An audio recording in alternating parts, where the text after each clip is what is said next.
Welcome to விண்டாஸ் kitchen. இன்றைக்கி சூப்பரான டேஸ்டியான ஒரு வித்தியாசமான ஐஸ்கிரீம் தான் எப்படி செய்கிறதுன்னு பார்க்கலாம். ஒரு கப் விப்பிங் க்ரீம் எடுத்துருக்கேன். நல்லா பீட் பண்ணிக்கலாம்.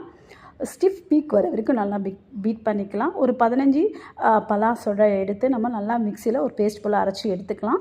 இந்த அரைச்ச பலாப்பழ விழுதை இந்த விப்பிங் க்ரீமில் நல்லா சேர்த்து மிக்ஸ் பண்ணிக்கலாம். அப்புறமா இது கூட நான் 1/4 கப் கண்டென்ஸ் மில்க் சேர்த்துக்கிறேன்.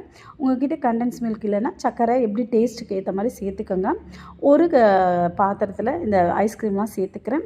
அது மேலே பொடியாக கட் பண்ண பலாப்பழத்தை அப்படியே தூவிக்கலாம். இல்லைன்னா நட்ஸ் இருந்தால் சேர்த்துக்கலாம், இல்லை காஞ்ச திராட்சை எது இருக்கோ அது மேலே தூவிக்கலாம். அதை ஒரு கவர் போட்டுட்டு மூடி போட்டு ஃப்ரீசரில் ஒரு 7 to 8 hours வச்சிடலாம். நான் நைட்டு செய்ததுனால காலையில் தான் நான் எடுத்து பார்த்தேன். பாருங்கள் எவ்வளோ சூப்பராக இருக்குது. ரொம்ப வித்தியாசமாக இருக்கும். வீட்டிலே நம்ம ரொம்ப ஈஸியாக இது செய்து முடிச்சிடலாம். டேஸ்ட்டும் ரொம்ப நல்லாயிருக்கும். உங்களுக்கு இந்த வீடியோ பிடிச்சிருந்தால் லைக் பண்ணுங்கள், ஷேர்